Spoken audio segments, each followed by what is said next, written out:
Debonair. Okay. What's good, y'all? Shout out to Notification Gang for hitting the like button. And if the video even starts yet, whoever one's in it, I appreciate you anyway. I told y'all.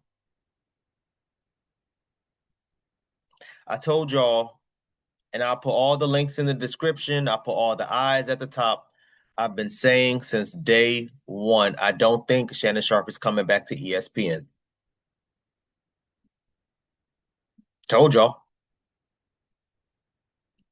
You must be out your rapid ass mind if you think and let me make this bigger. As a goddamn black man in America with $100 million on the table, you thought they was gonna let that slide? And I said from jump, yo, listen, bro, I don't think it was any type of ill intent, any type of assault that she was trying to allege. Like Shannon Sharpe said, it's a shakedown. Agreed 100%. I said the best option for him is to settle out as soon as possible and get this behind him as quick as possible so he can move on to the next football season that starts literally, depending on when I drop this video, within a week, within a couple days. Preseason, I'm sorry, I should say. Get it over and done with. Take it on the chin. Focus on your club Shay Shay. Focus on Nightcap. Focus on the other channel that he's damned on. Those channels alone for Shannon is pulling in hundreds of thousands. You messed up your $100 million deal, man. Nobody to blame but yourself. Like I said, retiring a 19-year-old OnlyFans model is insane. Let's get into this article, y'all. I don't get it. If I had $100 million on the table, every woman that looks in my direction is signing an NDA. I'm not playing them type of games. You wanted to play Russian roulette, ended up getting shot. ESPN parts ways with Shannon Sharpe following the settlement of the, y'all know that word, lawsuit, sources says. ESPN has cut ties with NFL Hall of Famer and media analyst Shannon Sharpe less than 2 weeks after he settled a lawsuit in which his ex-girlfriend accused him of R-word.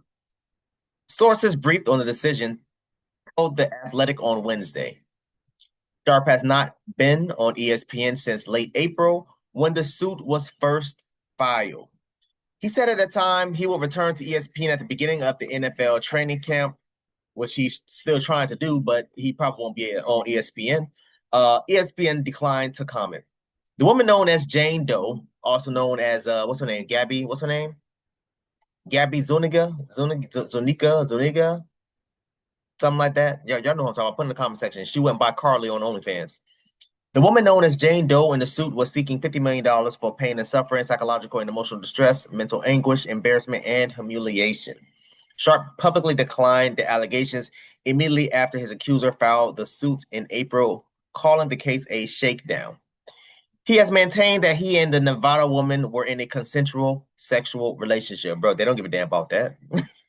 They see a big-ass 60-year-old, 50-year-old, 60-year-old black dude versus a young, little-ass, how old was she at the time? 19-year-old white girl. They're going to hang you by your balls every day when it comes to those types of situations. Let's keep going. Since retiring from the NFL, Shannon Sharpe, who's 57 now, has had a long media career, first as an NFL studio analyst and then as a sports talk host at FS1, where he rose to greater prominence, debating Skip Bayless on Undisputed. After that run ended in 2023, Sharpe joined First Take as a twice-weekly foil for Stephen A. Smith. Sharpe continues to have his podcast, Club Shay Shay and Nightcap, where he teams up with the former wide receiver Chad Ochocinco, both of which are currently distributed by the Volume in an agreement that concludes at the end of August. Oh, wow. So it ends pretty soon. According to the source briefed on the deal, before the suit became public in April, Sharpe was closing in on a major podcast deal that may have been worth as much as $100 million. As front office sports reported at the time, and sources briefed on the situation confirmed to The Athletic. Real quick, y'all, before we continue on, the best thing for Shannon to do is to probably go find another distributor. I would strongly suggest checking out Rumble, because that's where, what's Buddy's name? Damn, bro, I can't remember Buddy's name. Anyway, I would suggest Rumble. I would suggest Patreon if he, assuming he's not on it already, and a few others. Rumble is cutting checks. Rumble is or just continue on YouTube, but Rumble is cutting checks. He could definitely do his thing over there, talking about whatever he wants to talk about, and doesn't have to be as PC or politically correct, as he would like to be. Fellas, what can we learn from this, man? Let's keep going, because this is just, the man has nobody to blame but himself. But himself. And I hope mentally he can recover from this. I really hope and pray that mentally he is able to recover from this and nothing crazy happens as far as him, spazzing out, going crazy, even trying to commit self-harm, anything like that. I'm just hoping and praying that he's mentally okay. This too shall pass, man. It's just like I've been saying, bro. I said this months ago. I think it's happened. It first happened, what, 3-4 months, maybe been longer. 3, 4, 5 months ago, I've been said it. I said, yo, listen, whatever she wants, pay it out, get it far behind you as quickly as possible. As quickly as possible.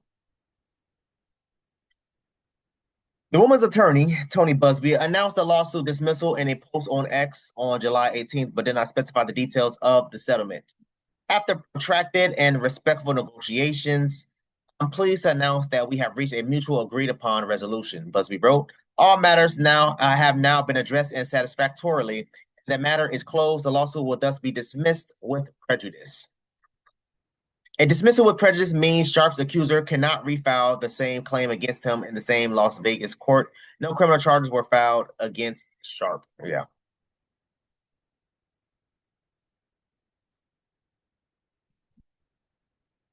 Sure, Barstool contributor Shannon Sharpe. I don't know what that means, but okay. Well, you're trying to say you're going to be a drunk. Without any doubt, some of the best judgment from them in a long time. And then the last comment says, great. Now do Pat McAfee for using his platform to spread baseless lies about a college student and making her life a living hell. Well,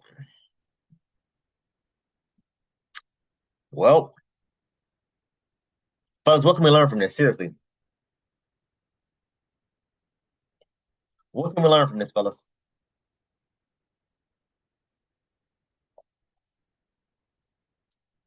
This is the reason why I keep saying, and shout out to the New York Times. I'm sorry, because this is their article. I make sure to put the art. If I remember, I put the article link in the description so y'all can go back and read it. We'll do what y'all got to do. But fellas, this is the reason why I say what I say. I said, I said it multiple times.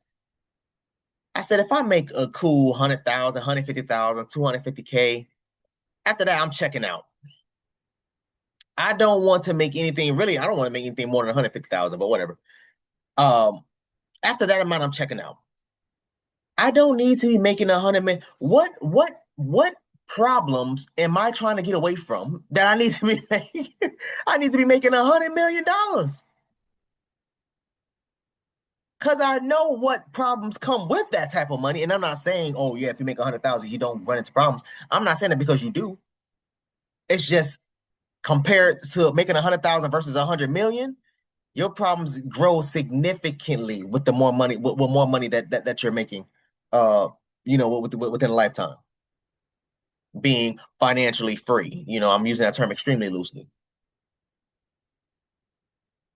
What problems do I have in my life that I need to be making $100 million? I don't want to make that type of money, bro. I don't. Because we see these types of things happen over and over and over again. I told y'all about my homeboy in high school. Falsely accused. I told y'all about my other homeboy in college. Falsely accused. Thank God they was able to beat their case eventually. But their name was dragged through the goddamn mud, got arrested, face plastered all over the goddamn police department. All because what? A girl got mad that one of my homeboys, she thought she was in a relationship with my homeboy, and my homeboy was just hitting. And she got mad about that when she found out he was hitting another damn female. She got mad about that. Said, "Oh, he raped me." What? I'll never forget. Multiple of us was on camp. He was like, "Wait, so and so? Nah, that don't seem like something that he would do, but I guess he did do it." Months later, months goes down the line. We're hearing more and more details, and she finally admits, "Oh, it was consensual." There is not a doubt in my mind that this with Shannon Sharpe and Gabby Zuniga, Gabrielle, whatever her name is, Zuniga, there is not a doubt in my mind. Not one doubt in my mind that all of this was consensual. She played that man from the jump, played that man like a goddamn fiddle. Fellas, what can we learn from this? I want y'all to comment down below. Let me know what you thought about this video, man. Thanks for watching. Please, please, please, if you haven't, hit the subscribe button, man. Also, too, hit that bell symbol on the side. Anytime we upload, notification will pop up and alert you. Also, too, make sure y'all hit that like, make sure y'all hit that share. I look forward to reading all y'all comments, if any. So, until next time, please, man, be safe, Erica.